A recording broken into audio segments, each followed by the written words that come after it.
What does it take to be a successful entrepreneur? A dangerous amount of coffee and a ton of grit. My name is Jason Tracy, and every week I interview business leaders to share their stories, life lessons, failures, and advice with you. Welcome to Coffee and Grit. Hell yeah, with that roar. All right. That's the first time listening back to the new official introduction of Coffee and Grit in my headphones. In nothing, I thought I was motivated before, Grant. That roar at the end has me ready to go. So welcome back. We are on episode 99 of Coffee and Grit. How phenomenal is that? So I've got another difference maker in the studio here today. And this is really cool because I encourage people all the time, reach out. Send out messages to people, connect with people, right? Life, business, networking is a contact sport.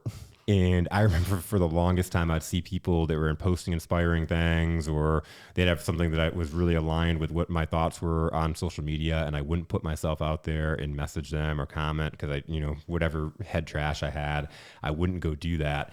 And, wow, what a difference it is to just put yourself out there and send a message. So I get a message one day from Lacey that's like, hey, I'm putting myself out there and sending you a message. It's like, what the heck? Let's go. And we end up having a killer conversation. It's like, you got to be on the show and tell this story. And so I'm super excited to have Lacey in the studio today and talk about fearless health. Lacey, welcome to the podcast studio here downtown Brighton. Thank you so much for having me. This is amazing already. and you've been on TV, or like you've been on like a show. So I feel really cool about that. Yeah. It's every experience has its own uniqueness, and this is nerve-wracking and awesome all at the same time. You said the same feeling as being on a reality show, right? Yes. Yeah. It's real. The camera's going. Yeah, exactly. The lights and all of the fun stuff. So I want to get in. We talk about you being on a reality show. Tell me about that. Like, what was it, and how did you find it? How did you start this journey? Yeah. So, Facebook is awesome with their ads, right? They target certain people, and one day this ad from the blocks popped up, and I'm like, what's this all about? And I looked at it, I read it. I checked out the website to make sure it wasn't like something that's like, hey, give us your money, Yeah. And it wasn't. But yeah, I looked into it a little bit more, and I'm like, you know what, I'm going to apply, whatever, and I did the first application. It was just a simple, like, I think a couple questions, whatever. So I filled it out, and it said at the end, they were like, don't tell a lot of people or really anyone, because the chances of you getting picked are pretty slim. So I'm like, okay, I get a second, I believe it was an email. And it asked, several more questions. And they, again, at the end, they're like, again, don't bother telling anyone. Okay. So I'm like, okay, all right. I think I told my husband after like the second. I'm like, maybe you I took should it very seriously. Yeah, I was like, I got to do what they're telling me to do. Right. So I got into the third round, and they said it was like a video thing, almost like where I had to record a video. I had a couple shots, so I was thankful for that, because like some of them I really messed up, and so I was thankful for that. But yeah, they just like asked questions, and like it was an interview, and then I had to reply like right then and there. So I did that. Actually, I think they gave you like a minute to figure out what you were going to say. So I'd be like frantically writing notes, like, okay, whatever. So I did that. And all of this time, I was like, you know what, I'm not going to pretend to be anyone else. I'm just going to be myself. And if it works out, then like, I know it's meant to be, right? Like, I'm not going to, in my past life, I was into people pleasing and all that. And I'm sure we'll get into all of this. But I was just like, I'm just going to be myself. And if it's meant to be, it's meant to be. I'm not going to get too caught up in the end result here, right? And, I ended up getting a phone interview with them. And so I'm like, oh my gosh, I'm a little bit nervous now. But again, I'm sticking to the plan. I'm just going to be myself, right? So I did it, and we connected like super great. Like I even knew kind of coming off that, I was like, I'm pretty sure I'm in, And then I get, a thing couple of days later, and they're like, you're in, sign this big, heavy, long contract, and, you'll be ready to go. And yeah, that's kind of how I got onto it. It just started with a Facebook ad and me just checking to make sure it was legit. Wow. And then just going through the process. And I love how you said this a couple of times, just be you. Yeah.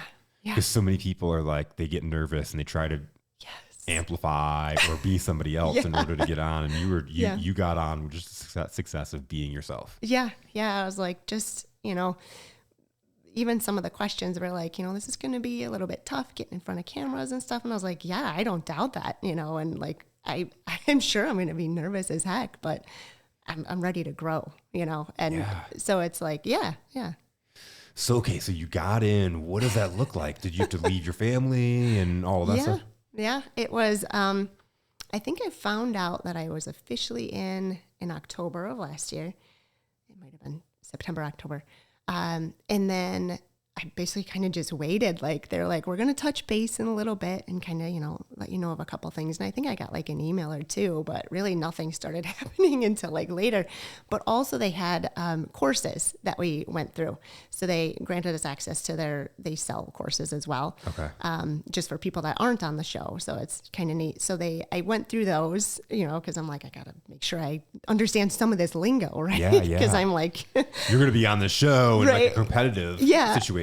Exactly. Yeah. So I started learning and going through all of the things. And then, they were like, basically you have to not have, you have to not be sick when you come here. I don't know if we can say the thing, but, so you have to basically quarantine or do your best kind of thing.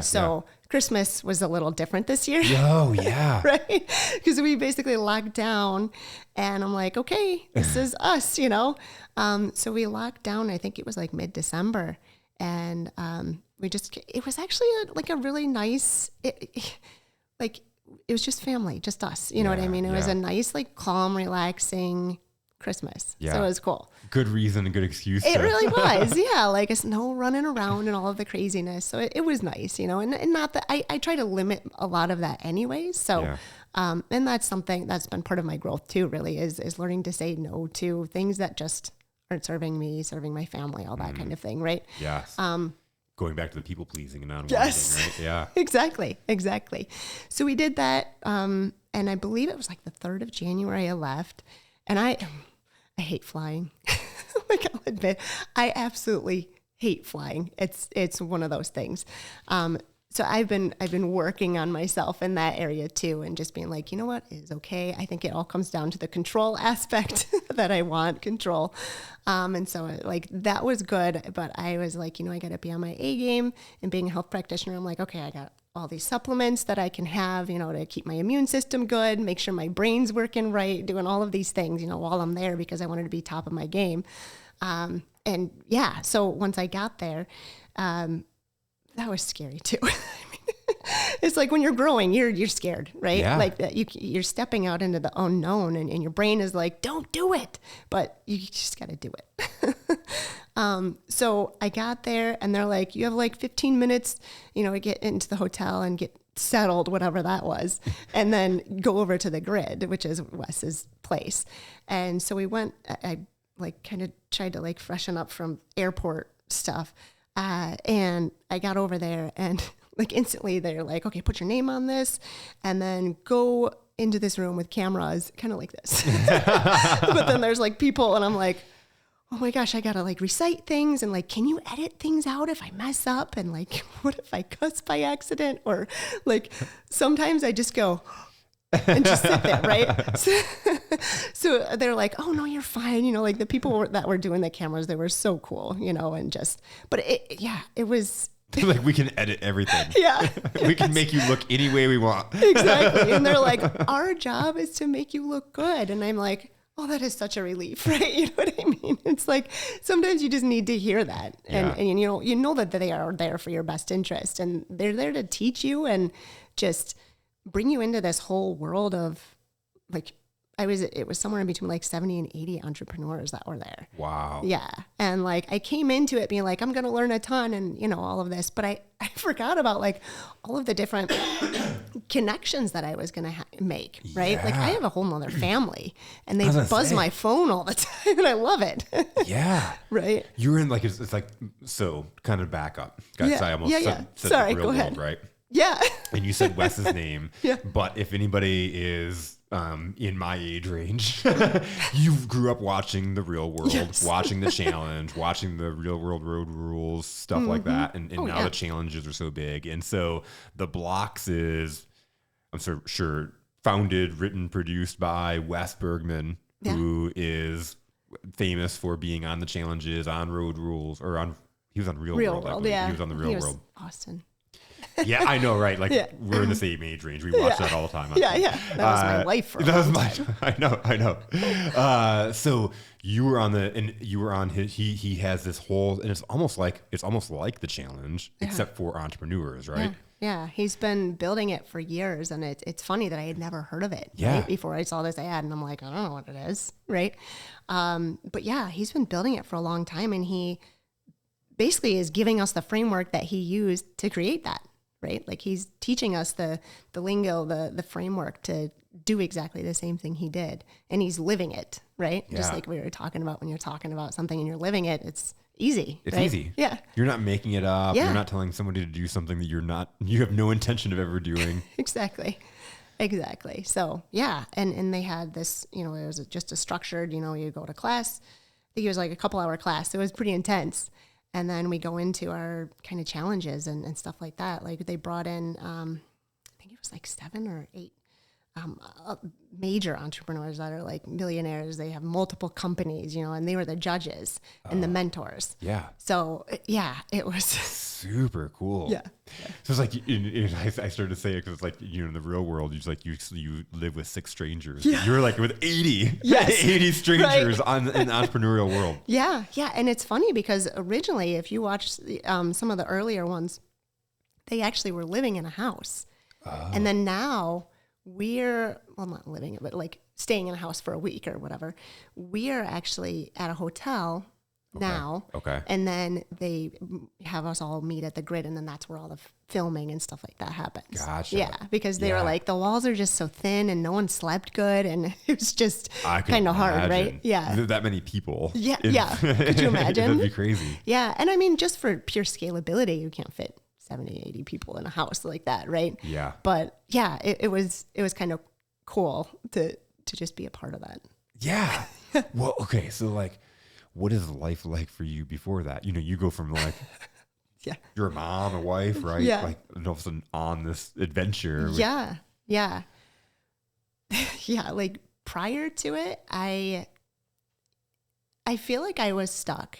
And actually, I reached out to some local people, and actually one girl, Joy Detling. Oh yeah, Joy. Yeah, I was actually feeling very stuck, and I reached out to her, and I had a session with her, and she helped me discover something that I was struggling with because I felt stuck. I wasn't getting the amount of clients that I was hoping for, and I think it was like November or so of last year. I started noticing like I'm holding myself back, but I don't know where, right? So I was like, I need to get these answers. So I reached out to her, and I got to the point where I was like, I can't pay someone to mentor me because I'm not making enough, right? Yeah. Which is a limiting belief in itself, right? Yep.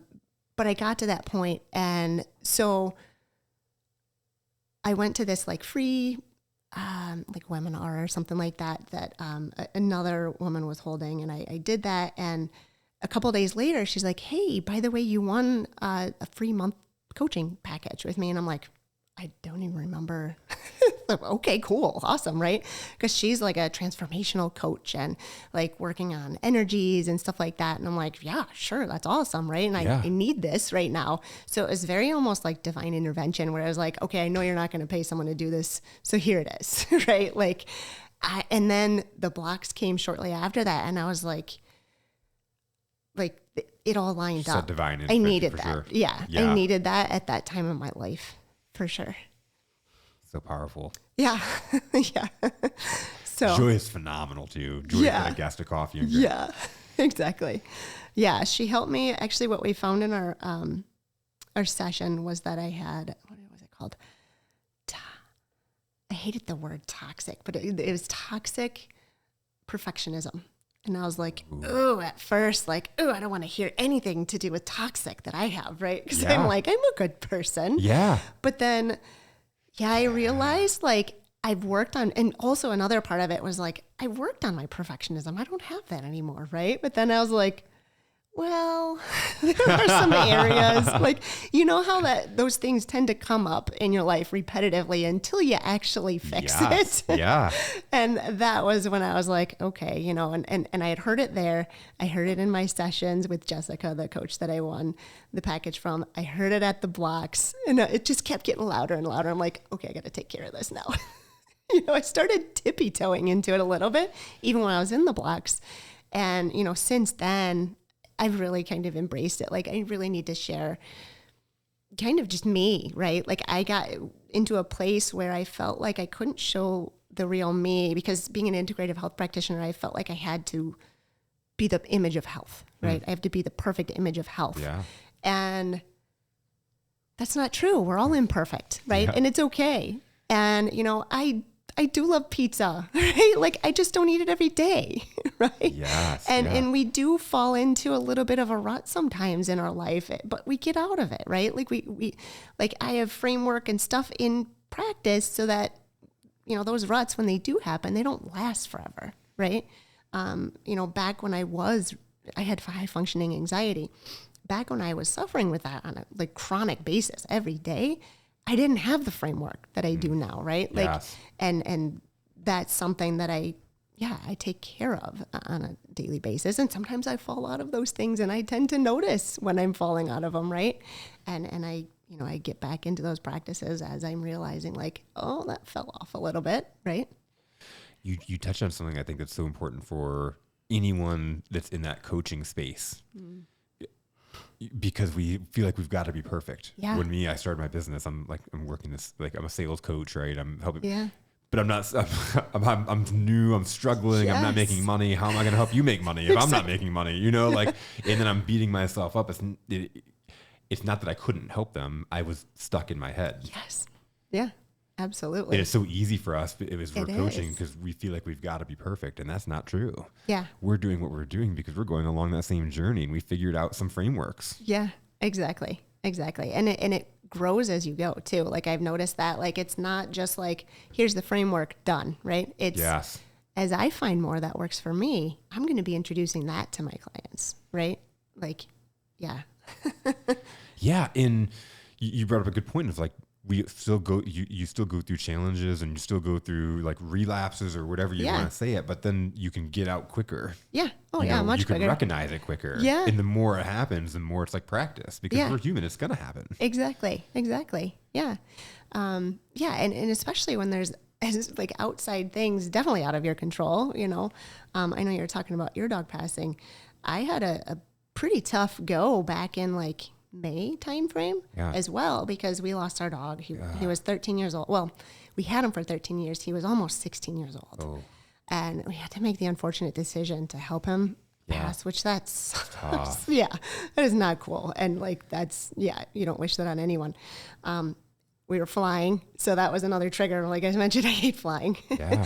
And there we were on a week vacation, and we didn't eat. Like, it wasn't my normal food kind of stuff. So it was just like all of those things aligned perfectly. And then I came back home, and I was a little bit just out of sorts, And actually, funny thing, when we were flying home, I was actually doing pretty good until we were flying home, because our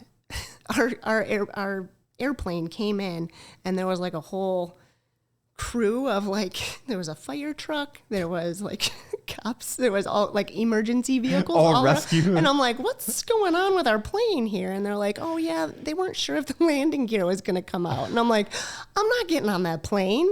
Like, what? I need a different plane. I'm sorry, but I'm not getting on it. I ended up getting on it anyways, but you know what I mean? It was just like, so many things going on. Yeah. And it's like, okay, there's a lot going on. Give yourself that grace, right? Especially when you fall down a little bit, because life happens. Yes. You stole the words out of my mouth. I was thinking the same thing. It's giving yourself that grace. We don't give ourselves the grace. We think we've got to be perfect all the time. Yep. Especially if you're coaching, you're doing things like that. You feel like I can't have a fall down moment. Yeah, exactly. Yeah. Because it's like, but it's so funny, because the funny thing is once you start showing your true self to people, that's when they start commenting. That's when they start, you know what I mean? Where it's I like, know. So we talked about beforehand, yeah, right? Yeah. Exactly. It's like, oh my gosh, you know what I mean? Like, if I just show them the real me, just like the entrepreneur show, right? Like it keeps repeating until you work through it. It keeps repeating. Right. And I told this story. I don't know if we talked about this or not, but Joy actually had organized this meetup a few weeks ago, and it was the week that my dog died, and so we probably did talk about this. But I was walking to the BCAT to the coffee shop, and I live down the street here, so walking to the coffee shop, and on the way, it was the week of that Molly had passed, and that was her favorite walk. Like her favorite thing to do was to walk downtown. Her favorite place to go stop was to pee on the other side of the BCAT. And so along the walk, I'm crying and I'm in my emotions. And so I get there and it's like, you think about the tough guy syndrome. Oh yeah. You think about like men not being comfortable being in their emotions. That's not me. And I wear my heart on my sleeve and I am who I am no matter where I'm at and where you sit me, right? And so I go to this thing and I'm just open and honest. Like it's been a tough week and this is where I'm at. And I'm talking and then do you know Brian Truskowski? 100% sure. You have to meet Brian. Brian's an awesome not guy. awesome with names though. I'll be so Brian and Joy are really close, and so Brian's an awesome guy, and he's been a 2-time guest on Coffee and Grit. And shout out to Brian. So me and Brian, we start talking about grief and emotions, and we're diving in. And there's a gentleman there, and nothing against this gentleman, but you could tell he was getting really uncomfortable with 2 guys sitting here and diving in and talking about grief and our feelings. And so he tried to change the subject a couple of times, and then he left. He just literally left our coffee meeting. It was like time to go, left. And we kind of laughed about it, like how we made him uncomfortable. But guess what? He left. Everybody else was keyed in, listened to our conversation and moved down. Oh yeah. So we drew the audience. We eradicated the people that didn't want to be a part of the conversation. They chose to leave. And then the people that wanted to be part of the conversation drew in closer.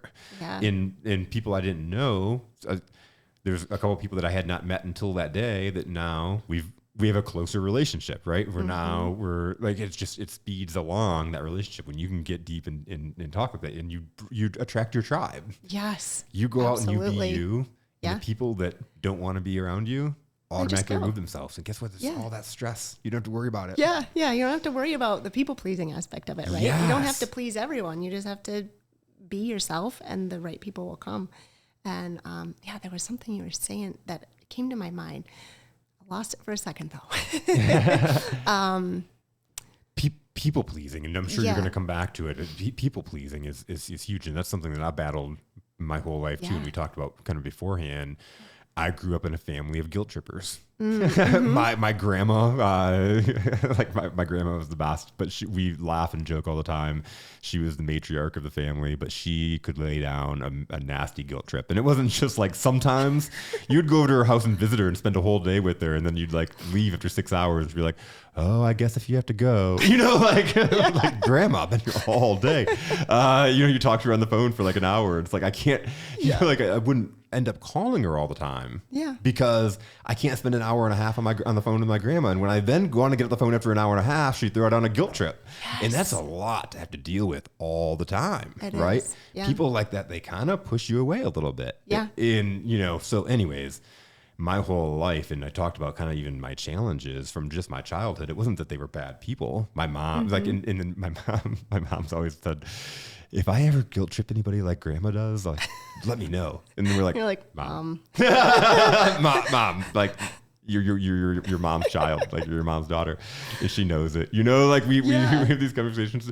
But guess what? Like it all carries down. It gets passed down. I've caught myself doing it and before. And it's like, whoa, what am I doing? I'm holding this I'm repeating that cycle. Right. Yeah. But what does that do to my psyche? And I told you beforehand, like, if my friends ask me if I get invited to go somewhere, it's an instant conflict that I have inside me. It's a natural reaction to have an instant conflict that I now got to go tell my wife that I'm going to go do this. And it's not even that she's going to like reject me. It's that I've had that guilt trip my whole life of like, oh, you want to go do this? Like, and then there's oh, you're going to leave me. Yeah. Yeah. And so what does that produce? And we think about that. Yeah. Yeah. Almost like shame. Yeah. Yeah. Brene Brown talks about it a lot. It's that shame. Yeah. Shame's a good tool to use to get people to do what you want them to do. It is. Until it's not. Yeah. Yeah. It works. It works. Right. It works. And when you're talking about your grandma, you're right. Cause I had that with my grandma. I would call her and it's just like, oh, you're like, the first thing you hear out of her mouth is, you never call me. And I'm like, well, I'm calling I'm now. calling right now. Yeah. I know. Right? Yeah. Yeah. Yeah. So I totally understand that. And yeah, before I became aware of the beliefs that I had formed, growing up and all of that, I was doing the same thing to my kids. I was making them feel guilty for not doing this or, that, and really I was putting my emotions onto them, and that's not fair. Yes. Right? It was not fair of me to put that on them. And since I've learned that, I've taken drastic measures to correct that and to really just be more open with them and be like, you know what, right now I'm feeling this. Yeah. And, this is not on you, this is on me, right? And I think that as kids, we get that mixed up. We take that on, right? When we get that, and that's ours from now on, right? And it's our responsibility to hold someone else's emotions, and that's impossible for a kid, right? It's impossible. Yeah, but then you grow up with that, and you feel you always have to take on other people's crap, right? Like people pleasing. Right? I can so relate to you with people pleasing, and tell me if you've ever done this before. Have you ever agreed to so many plans that you now have 4 people that you're never showing up to? Yes. You have, and like, I had this situation where I had plans with these people to go on vacation with them, and I had set plans with 5 different sets of people that I didn't tell no to. In day of, we're supposed to go on vacation, I just didn't answer my phone. Yeah. Like, lost friendships. Mm-hmm. Because I didn't want to lose a friendship, I lost a friendship. Yeah. How ridiculous is that? What is that? Self-sabotage. Self-sabotage, yeah. It is. We're doing it without even realizing it, but I didn't want to let anybody down. I didn't want to drop any ball. Yes. Yeah. Yeah. I used to struggle with that a lot. Like there was one person in particular that they always wanted to make plans and, go to hang out at this one place. And I'd always be like, oh yeah, let me talk to Chris about it. And then I'd never get back to them. Yeah. That, and like that became an issue. Yeah. Well, how much stress are you harboring on the inside as you're waiting on? Oh, jeez. Yeah. It's just like, oh, please don't let them reach out to me because I don't want to talk You're about hoping this. they forgot about it? Yeah. Yeah. Like maybe they forgot. Exactly. And then they really text you the day before and you're like, shit. Yeah, exactly. And you're like, oh, I didn't see that text come through. I guess it's a little too late now, right? Like there's all these crazy excuses. I lost my phone. Yeah. You wouldn't believe it. I was on a ship and it fell over and like all of this, because that was another thing I used to do is over-explain myself. Yes. Right? Yeah. Because you feel guilty and you're making your excuse. Like, yeah. Whether it was true or not, right? The thing I was saying, I would always over-explain, and it would make me seem like a liar, even if I really wasn't lying. It's like, no, really, I need to explain this to you, but yeah. Because you wanted to please them. You didn't want to let them down, right? Yeah, exactly. It's funny the things that we do, and like I've had clients that are non-confrontational. Mm-hmm. They don't want confrontation. And guess what happens when you don't confront? You create a huge confrontation. Exactly. It may take years, it may take months, it may take a long amount of time, but at some point there's going to be a major confrontation. It's going to blow up and it's going to be way worse than what you could have ever imagined it. Yes. If you don't have conversations that need to be had, people start filling in the blanks. Yes. And they start assuming and they start creating this dialogue, and then one day you're going to forget to throw away a napkin or something. And it's just going to blow up. Absolutely. That is something I used to do. I used to hold on to things for a very long time, and my husband will he's like, yeah, I remember that. I remember that. Yeah. And he's like, wait, we're talking about this right now. Why are we talking about like 5 years ago what I did, And I'm just like, I got to win this fight. Right. Yeah. And it's like, that was how I proved myself, or how I felt good, when that is not how you feel good. You know what I mean? Like you have to really recognize those things and be like, you know what, that is something we should have talked about 5 years ago. And we need to, you need to talk about it before it does become an issue when you throw away a paper towel or whatever you said. Right? Absolutely. Yeah. I could so relate to everything you're talking about. The worst employee review I've ever been a part of is hilarious now that I think about it. I had this manager, and he's one of my better friends, but he was non-confrontational. And so he had this employee that just kept doing these different things throughout this whole entire year period of time.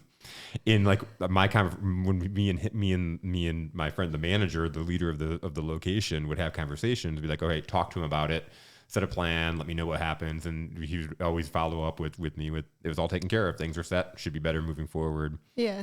We get to this annual review, and he's like, "Hey, can you come to the annual review with me?" And I'm like, "Sure, yeah, that's great." Like, not out of the ordinary. So I sit down in this annual review, and he goes over with him for the whole entire year, everything that he's done wrong for the whole entire year period that he's never talked to him about. Oh, nice. He's never sat down and had a conversation with him about any of these things. And he's unloading with him about, back on February 25th of last year, you did this. And this guy's sitting there like, what's going on? And we get to the end, and I'm just sitting there like, it's the most mortified I'd ever been. Like, I was like, I can't believe that I'm a part of this. Like, this is right. And he's like, the employee's just like, "Why didn't you ever tell me?" Yeah. He's like, "Why didn't you tell me any of this stuff?" He's like, "I can't fix it if I don't know." Exactly. And I'm just like, "I'm so sorry, man. Like, I'm so sorry it's led to this." And like, so we had a real, me and that leader had a real heart to heart. And it ended up being a catalyst for him changing his career. Wow. Because like, if you can't change that, we can't ever do that again. Yeah. I would never sign myself to be a part of that. But right. you think about how funny and just ridiculous that sounds to do, but we do it every day. Yeah, exactly. Yeah, and when I realized that I was doing that, that was a hard pill to swallow, right? It was just like, like you don't like to see something ugly in yourself, right? Yeah. And you're like, all right, best thing I can do now is move forward and change it, right? Do my best and learn, and that was part of me overcoming my anxiety, was just like breaking through old habits, old beliefs, right? And just really opening my mind to see that there are other ways to do this. Maybe the way that I'm doing it right now is not the best for me. And it surely wasn't the best for my relationships that I had. You know what I mean? Like with anyone. And I've only noticed growth in those areas since I started really saying, you know what? One thing, it came back to me now, and it kind of fits here. Vulnerability equals connection, right? When you were talking about the dogs, and vulnerability equals connection. And that's a big Brene Brown thing too, right? Like I'm enamored by that lady. Like, she's awesome. And I follow a lot of the stuff that she does, because that helped me grow personally. Like, a lot of the stuff, she gave me the language to be able to say and recognize, like, what emotion am I feeling? I think she said, I can't remember it offhand, but I think she says people think we only have like 3 or 4 emotions. And now she has a whole book of different emotions, right? Yeah. Like, in explaining what each one is and how it's different and similar to the other ones. And it's like, there's such a broad vocabulary out there for this stuff that we don't even recognize. And it exists, you know what I mean? And once you start recognizing that exists, and really the biggest thing was self-reflection, right? Being like, all right, I'm not doing this the best way. Let's find out a new way to do it. There's so much to unpack in everything you just said. Right. I have a friend. Every time I talk, he's like, we got a lot to unpack, Lacey. The first thing, and you talked about having to come to like a new, I forgot how you said it, but almost a new perspective. Yeah, very much so. There's a lot of it because like you're sitting and you're thinking about all the things, you're collecting that list of all the things your husband has done. Yeah. And when you think about having to switch your perspective, all these things are being done to you. Yeah. You're a victim. Yes. And I know for me, when I was trapped in this, it's like, I'm a victim. These things are being done to me. And so now when it's brought back around full circle and I realize that I'm the tyrant, right. Now I'm pissed. Now I'm like, whoa. Yeah. That's when it's like, hold up. All this time I thought I was yeah. And like, I always look to others to make me feel better. Right. Yeah. Instead of looking to myself and growing more self-love, I was like, I need more love from you. I need more love from you, in this manner or whatever. Yeah. Right. Where if you don't love yourself, you can't receive the love that others are giving to the degree they're giving. Right. Because you're at like your mentality won't accept anything. Yeah. Like, I don't even know how to explain that really, but maybe that makes sense. I don't know. No, it absolutely. Okay. You cannot love others until you love yourself. Exactly. You will project Yes. whatever you're feeling about yourself on other people. Yes. You will find your weaknesses in other people, and you will, You'll be mad at them for boom, that. you'll be mad at them for it. You'll project your kids, your spouses, Yes. like anybody you meet. Yeah. You'll project that. And so when you're leaving and you're talking about people and, after a conversation and, like it could have been a great conversation, then you leave and you're finding all the nitpicky things. And I used to do that all the time. it comes down to it because you don't love yourself and you're projecting. Someone else has got to be worse than you. Yeah. Yeah. Yeah. Oh, yeah. We think about this crazy psychology because like we're all different. But you and I are so different, but we can be so aligned in our thought process, right? Yeah. Yeah. Exactly. Through the victimhood and through the unraveling. Oh, yeah. Yeah. I've been getting into some of Gabby Bernstein's work. I don't know if you know that. She's like a manifestation energy person. She does a lot of meditation and stuff like that too. But she was, I listened to this intro that she has on like a judgment. She made a book about judgment. And, I was like, I feel like I'm doing pretty good in that area, and then I'm like, after I listened to it, I'm like, oh, I got some work to do in that area, right? But it's just like, you don't know what you don't know until you hear it, yeah, there's always work to be done too. Like the journey never ends, especially with self-love and all of that, because judgment really is, like you said, it's projecting yourself onto others and things that you don't like about yourself. And no, I totally get that. Yeah. It's so funny because we go and we create the things that we say we don't want. Yes, like as we because go out we're so scared of not getting that thing, or not getting it, whichever. Yeah, it's the definition of insanity, right? Constantly. Yes, we're manifesting the life that we say we're so miserable to lead through this whole entire process. You know what I mean? Like we say the things that we don't want. Yes. But as we're doing that, we're attracting those things. Exactly. Yeah, 100%. Like that's something I've definitely been, especially in Gabby's work. Like she basically says, like, you're the universe or God or whatever you believe in, right? They want to give you the best for what it is. But when you're thinking of everything you don't want, you're a magnet to that, right? So like, why not just switch it to the things you want, right? Yeah. Like it sounds so easy, but it is hard, right? In practice, it is, and I know when I was in that space with super high anxiety, like just changing my mindset, right? Like that's going to fix it, like it's too easy. There were so many things that I was like, oh, that's too easy. Meditation. Okay. I tried it once. That didn't work. You know what I mean? Like, and it's like a lot of the holistic things, right? Like they do work. You just have to keep practicing them and find what fits for you. You know what I mean? And that's what I do with my clients is I try to find what works best for them, because maybe manifesting works great for someone, but meditation works way better for someone else. Or maybe it's just take a walk out in nature. That's your thing. You know what I mean? And they all come to the same place. You know what I mean? It's just everyone has to have the way that makes most sense to them. What do they enjoy? What resets them and fills them up? And I think that's why the answer is different for everybody is because meditation could be great for you. You believe in it, right? It resets you. Yes. But if somebody's sitting there like, like, like this is stupid. It's never going to work. Like if you're in that belief, it's never going to work. Mm-hmm. Exactly. I had this guy that, I've had a lot of people that have made sales calls and they don't believe in them. Like that's the number one thing about salespeople making sales calls. They don't believe they'll ever work. Like, and those people will make calls that never work. Yeah. And so I saw this guy and he was phenomenal in person, like amazing. Like if somebody is in front of him, he could sell them anything, but he was just a really relatable, really likable guy. Yeah. And I saw him one day and he's like slumped over and he's making calls like this. He's like, hey, how's it going? He's just making these calls. And so I walked up and I'm like, hey, Dan, man, how's it going? He's like, oh, these calls suck. They're not working. It's like, I can see why. Right. And so we talked about who he is as a person, right? When customers see you, what do they think? And he's like, starts describing it. I can see his body language changing. It's like, okay, so if you start making calls like that, what's the difference? It's all about believing in what you're doing. You believe in what you're doing and how you're serving people. And that call is completely different. Our minds are terrible servants, but excellent masters. It will find whatever we look for. Mm-hmm. If we're like, why are we nervous?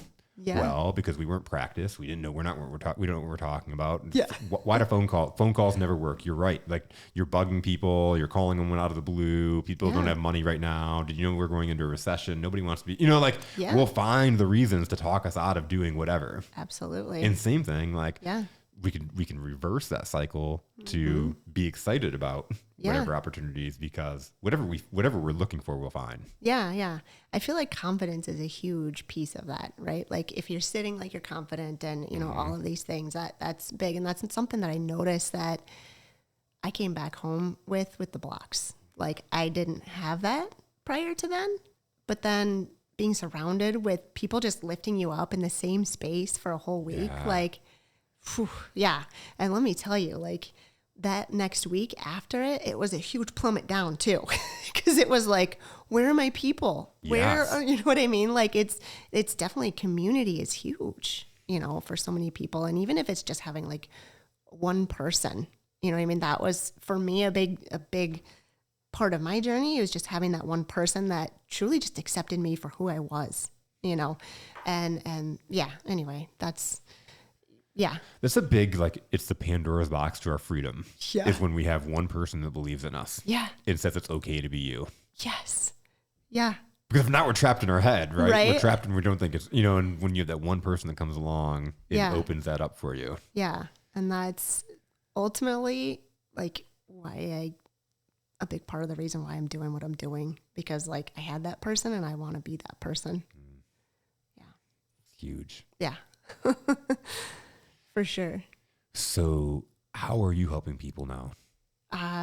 Yeah, we do a lot of different things. So I love helping women with anxiety, because I'm qualified, right? Yeah. I was there. Yep. Yeah. So I'm an integrative health practitioner. So we go through a lot of just different holistic things that, like we said, we kind of find what works for them. Stress is huge. We have to reduce the stress, because without reducing that, you're going to continue your body over time. When you're stressed out, your body starts getting out of balance, right? And you start seeing symptoms, and your genetics and lifestyle is what makes the symptoms pop up in different places for people, right? Some people are more prone to heart stuff. Some people are prone to anxiety, mental health struggles, right? So we tackle it at a couple different levels. So we look at the emotional side of things, the emotional balance, I call it. And that's really looking at limiting beliefs and, discovering what beliefs have you what beliefs have you gotten along the way, right? What have come from other people? What have maybe you formed from seeing something happen in your family or at school or wherever, right? Where did these beliefs stem from, right? I've noticed a lot of people, say in weight loss, right? Like I don't do a lot of weight loss, but I'm more, like I said, I'm more in the mental health aspect, but like some people, they just can't lose the weight, right? And they really want to, but they can't. And there's a limiting belief in there of, for some reason, this weight, keeping it on is keeping you safe. And it did at some point in your life, or maybe you saw someone in your life that it kept them safe, right? Yeah. So it's really discovering the root kind of thoughts of what's driving you to act the way you do, right? Because if you have a belief about something, you're going to keep acting that way, where you have to think differently to do differently, right? So we do a lot of that, and that's super fun for me because it's just cool to see, discover these things, but to find the origin of it. Right? Yeah. Yeah. That's huge to be able to find that, because there's so much relief in just finding the origin of where that came from. Yes. You know what I mean? Yep. Yeah. And then we also tackle it from a physical perspective, where we do, we can even get into functional medicine lab testing. It's all at home. You take samples at home and different things like hair and urine and a little bit of blood, like a blood spot or whatever. You send that out and then you get results back. And this is going to show you where the imbalances are in your body, right? So this is, again, root cause finding. It's just in the physical space now. So we're tackling at both ends to figure out, to really just rebalance the body. And then with that, the symptoms tend to go away. Yeah. Yeah. That's how much of, How much, as you find the root, is it something that happened like in childhood? Right. Yeah. Yeah. Most of the limiting beliefs, especially. Yeah. Yeah, for sure. There's like, I had a belief that I wasn't good enough. Yeah. And it still comes up in different places. So it's one that I still have learning to do, but I've released a lot of the majority of it. And, I actually went to it's an NLP practitioner, Yep. neuro-linguistic programming, and he was also a hypnotist. And at the time I was like, this is a bit woo-woo, but let's try it, right? I was at my wit's end. I tried it, and he said, at the beginning of the session, he's like, you're more than enough. You're beautiful. You're whatever, all these things. He was a nice guy. He wasn't like creepy beautiful. Yeah. But like, by the end of that first session, he told me I was enough and that I was more than enough. And I believed him for the first time. That was huge. That's powerful. It's just a matter of a couple hours. Like, that was big because I had that belief all of my life. Like as a kid, you form these beliefs.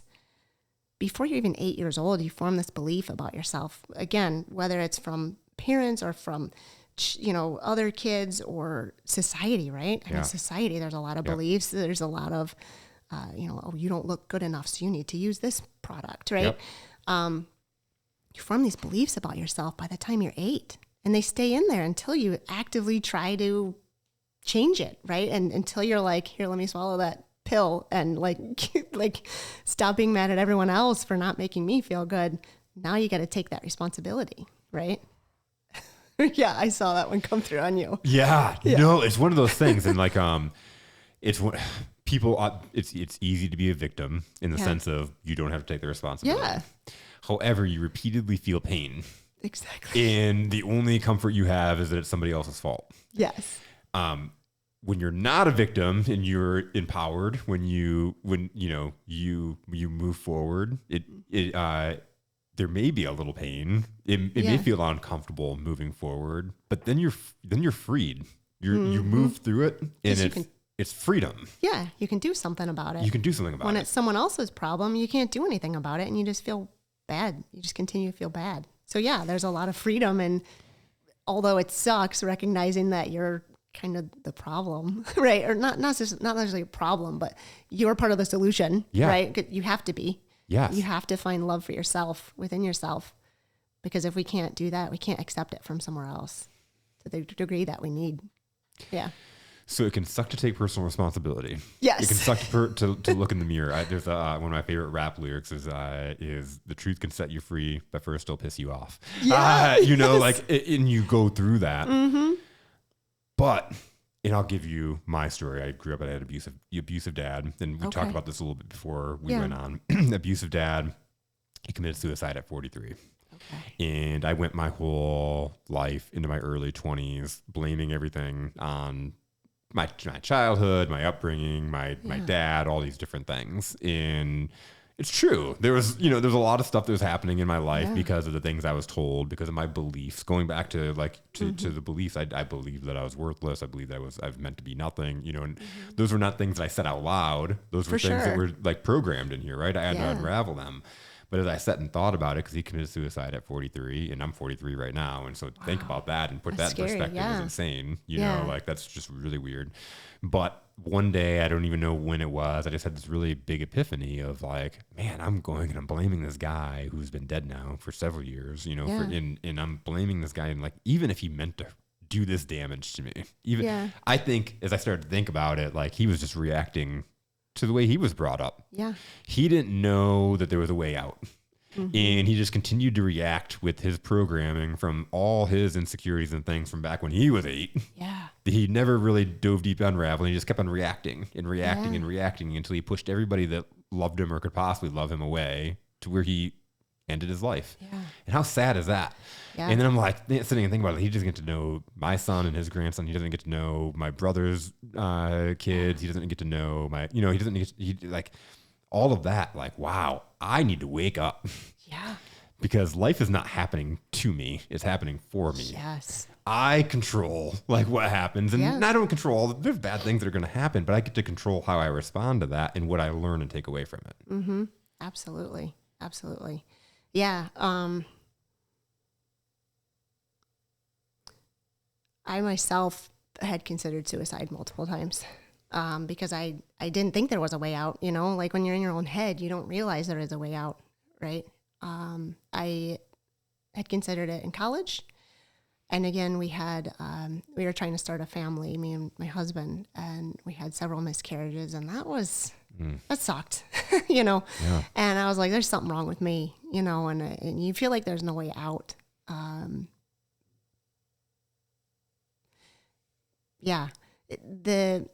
What was going on with me is that it was a physical thing because I had so much stress, right? That manifested into physical stuff.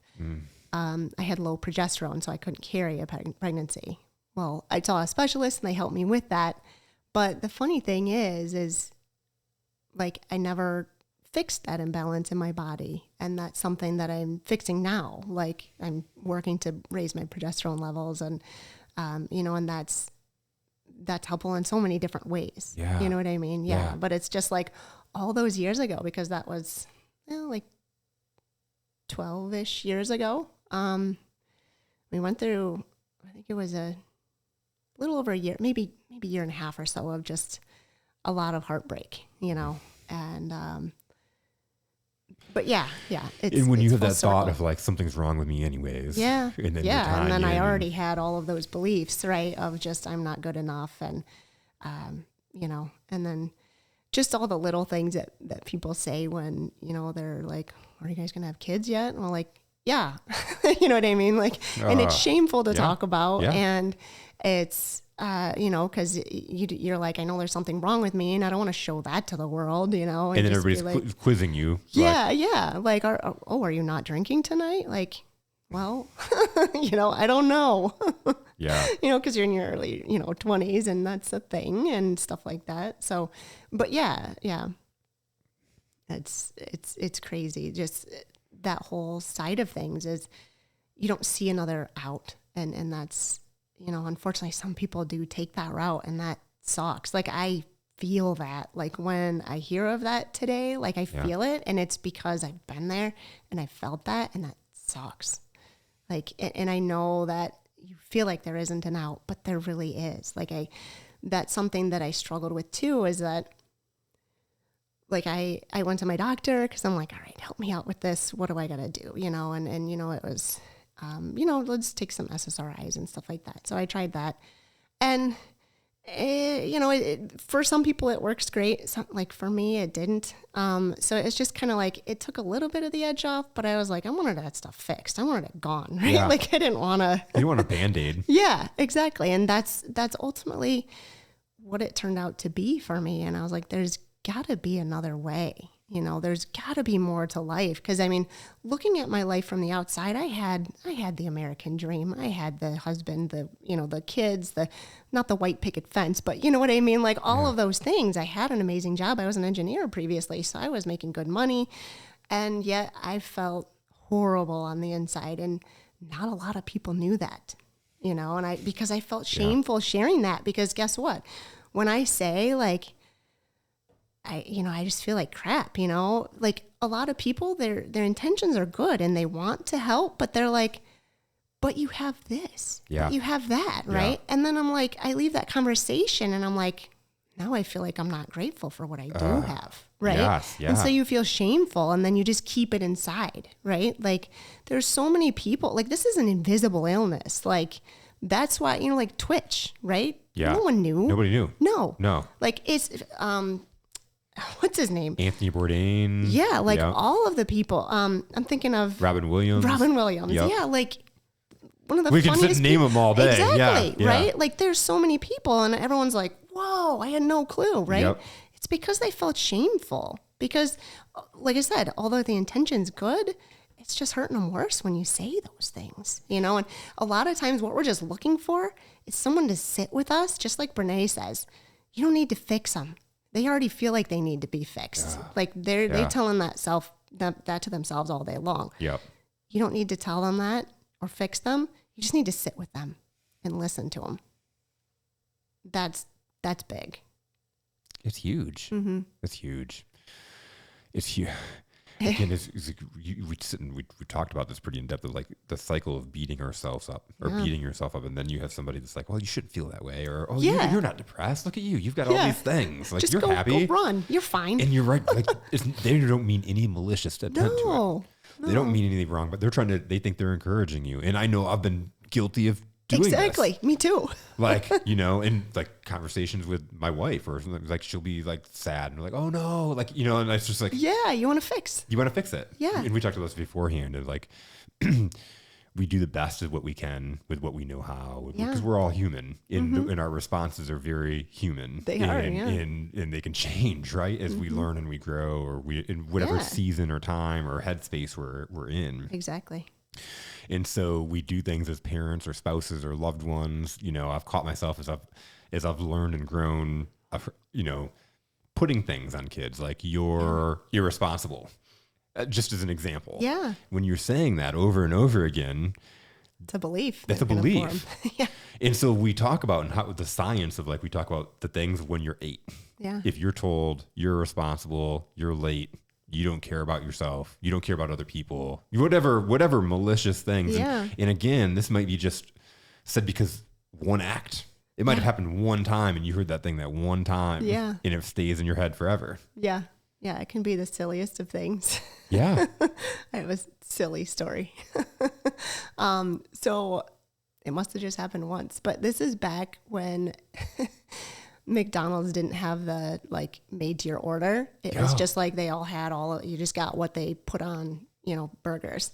And I was always a plain Jane kind of kid. And I was like, I don't want this ketchup and all of this stuff on Onions, my burger. nothing. Yeah. So we're going through the go through. What is that? Drive-through. There you go. And I asked for a burger, but I want a plain. This is a big deal back in the 80s probably. Yeah. And I remember it took a long time, and I, to this day, I still have an issue where I've even told my husband about it. I was like, I think this is stemming back from my McDonald's incident when it took a long time and I felt bad that our order got held up because of mine. Yeah. And I told him, I was like, so when you and the kids are ready to go and I'm still trying to finish getting ready, I feel antsy and rushed. You know what I mean? And so it's stupid stuff like that sticks with you. You know what I mean? And it was funny because one day I had told him the story and he comes home one day and he brought me a McDonald's hamburger and I started crying. I'm just oh my gosh, this is so big for me. It's so silly and stupid, but it was just it's That's sad that it amazing. affects you so long. What's your husband's name? Chris.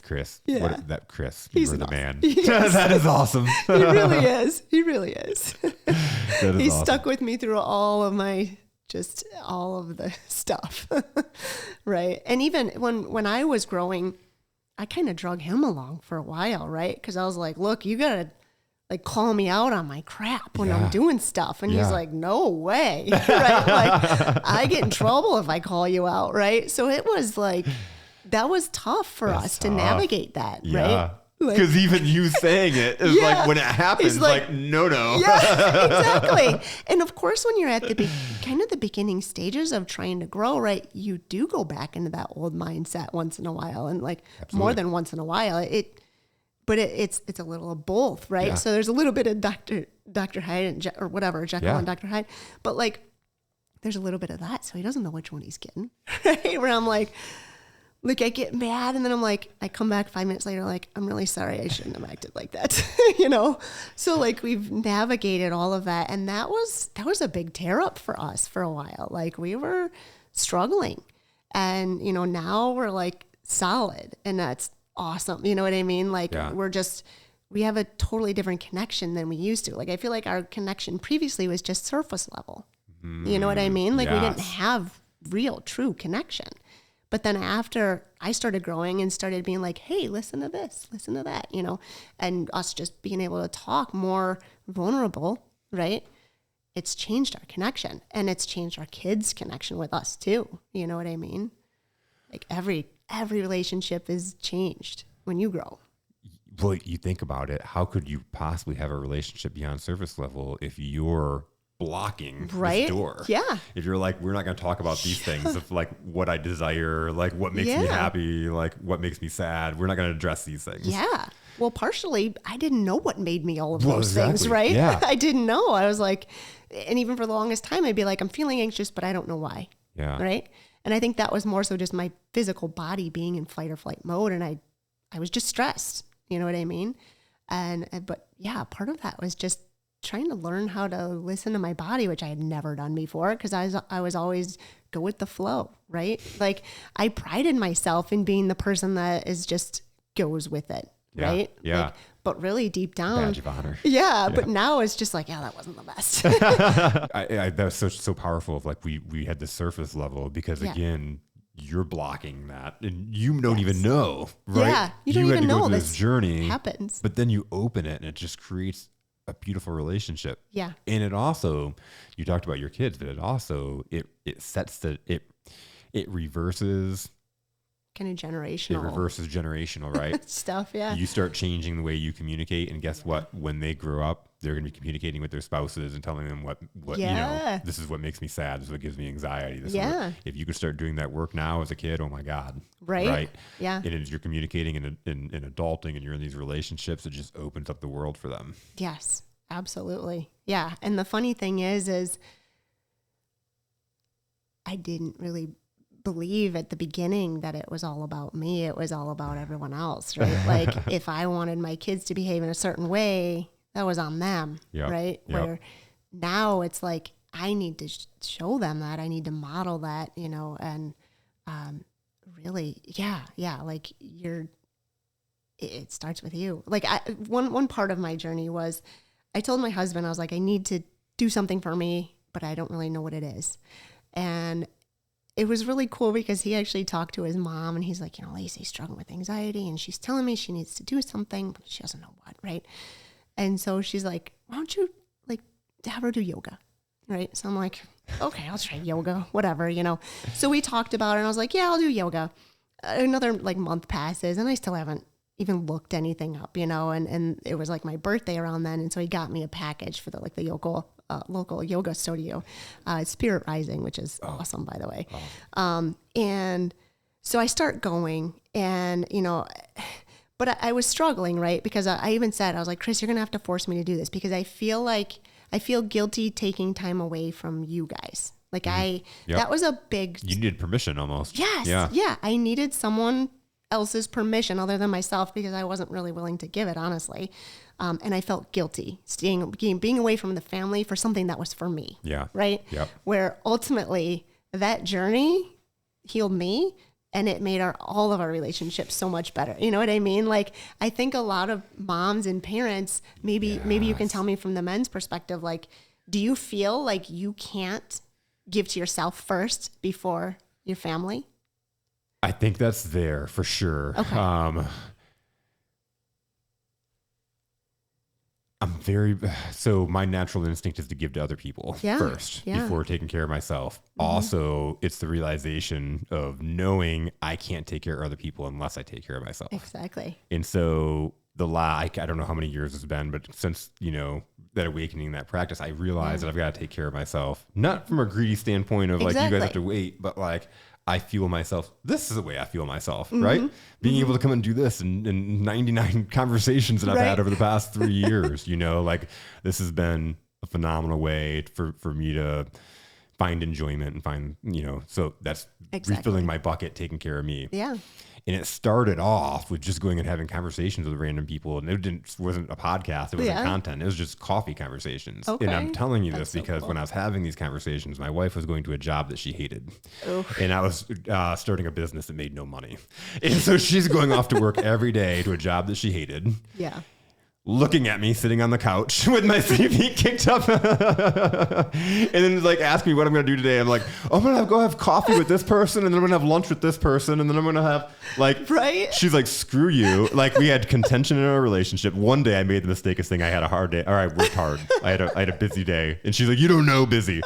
It was contention. Right. And then I felt so guilty. Mm-hmm. I felt so guilty. I started hiding it. I wouldn't tell her that I was going out and having these coffee meetings. I wouldn't tell her that I was going out and filming content, because I felt so bad. I'm not making money doing it. Yeah. And she's going out to a job that she hates. Yeah. And like, who am I to go out and have my life that I love? Like I feel so guilty for this. Like, but it's realizing that she needs her thing. Yeah. One, she needed to leave the job, which she did. And now she's taking care of herself, which is great. That was a huge piece because she was so stressed out from that, but I was taking that guilt on. Yeah. It wasn't my guilt. Yeah. It wasn't, I told her she should quit the job. Yeah. I had literally helped her find other jobs. I was like, here's some other jobs. You should have this one, I was trying to help her solve that problem from that sense, but I still was taking on that guilt. Oh yeah. Yeah. Sounds like a little bit of shame too. A little bit of shame too. That was all kind of. There was a lot of shame because I wasn't making money. Right? There was a lot going on in that period of time. No, I totally get that. I mean, going from an engineering position to health coach, right? Yeah. Like it's a bit different pay, especially any entrepreneur will tell you, in the beginning, it's hard. It's hard all the time, but like money wise, that I had to get over a lot of limiting beliefs to leave that position. I mean, I was in 15 years. Yeah. So I was doing okay, and just, it was funny because, my husband was the same way. He's like, quit, like he was my cheering section and he always is, which is, he's amazing. But like the day that I said, I was going to talk to my manager and put in my resignation, he looked at me and he's like, really? Because we had talked about it a billion times, and I was like, I better go do it before I change my mind, right? Like, because that was on the line. I was like, changing my mind was always there. But I was like, I better not think about it. I got to do it now, And he was just like, okay. Like he was just surprised I was finally doing it after all of the talk, and but it's. How empowering was that when you did it? Right. It felt amazing and horrible all at the same time. Like there are definitely multiple emotions you can feel at once, and I was feeling all of them. I'm like, oh my gosh, this is scary. Right? Because it's like this as my job now, and I don't even call it's not a job, right? But like it was always going to be a side job if I didn't ever, you know what I mean? Yep. So yeah. A side gig that you do a little bit, maybe not even get it off the ground. And and it's like, if you ever want the chance of doing it, you just got to do it, you know? And I've been so thankful that he's been so supportive. Like I know some people don't have that. And I've been so thankful that he's been always my cheering section, and supporting us all right now, you know what I mean? And it's been really awesome to just have that with what we're doing. Another shout out to Chris because this is awesome. You talked about like, and he's awesome. The piece of like just listening, just being there.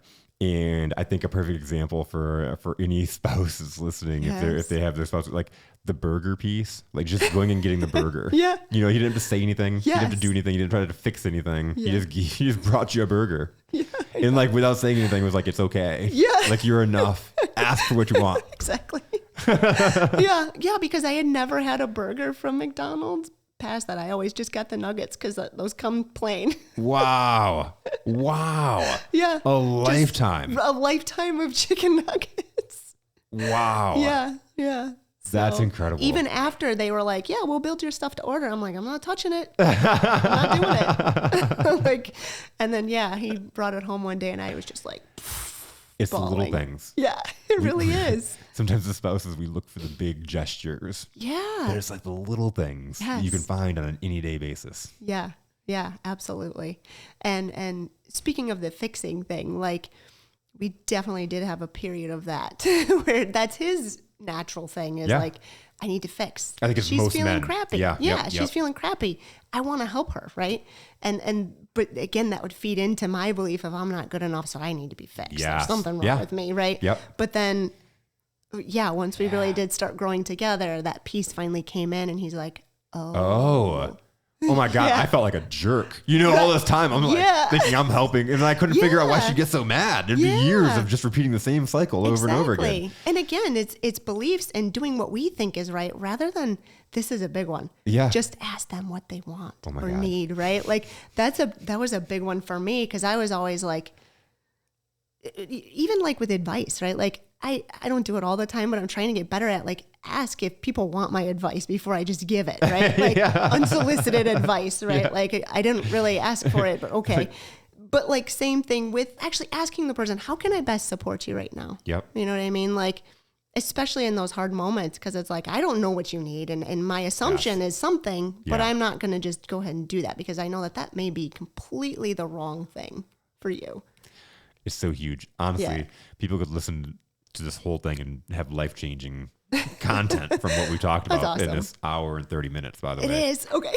Right? You didn't even realize it, did you? I love that. It's been like a half an hour, right? I know. I looked at the clock and I was shocked. Yeah, oh man, then I lost my point with that funny joke. All the content and the life-changing material, the in-depth conversation we've had, but it's going back and what you could learn just from this little bit of conversation, just from relationships. People, like if you're listening to this right now, it's life-changing. Just ask, what do you want? Yeah. And not from what do you want? How do you want to, know, do you want to solve? Yeah. Or do you just want to vent? Yeah. Right. Exactly. 100%. And that was, that just learning that was a big thing for me, where it's like, and sometimes, and do know that they might not know what they need, and that's okay. Yep. If they don't know that, say, can I give you a hug?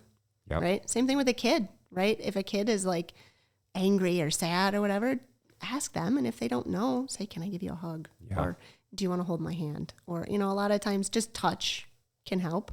There's all the love, what is that? The love languages and all of that, right? Do you want to pet the dog, right? Because that releases oxytocin and all of these crazy different things, Do you want to go outside and get a breath of fresh air? There's all kinds of different things that may help, even if they don't know what they want. It's so huge. I think that's a perfect way to wrap it up. That even if you don't know how to help somebody, it's just lending an ear, just stopping, listening, giving a hug. Yeah, just saying, I'm here in this space with you, and and I think that's the biggest part of it, is just saying I'm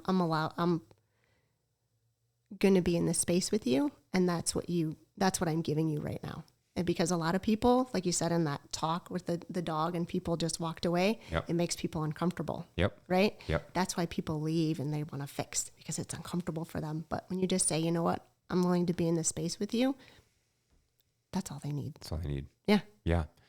Yeah. You think about like death and somebody grieving, and like the most uncomfortable part is like, I don't know how to help them. You're not going to help them. You're not going to take away that pain, that grief, that sorrow. It's just being there. And I know that's something I've struggled with in my own emotions for a long time, of like how to be there for somebody. And I've learned, unfortunately, recently with a lot of loss of like just how to be there, as opposed to having to solve or fix or we take that on ourselves when it's not really ours to take on. Not ours to take on. Yeah. Right.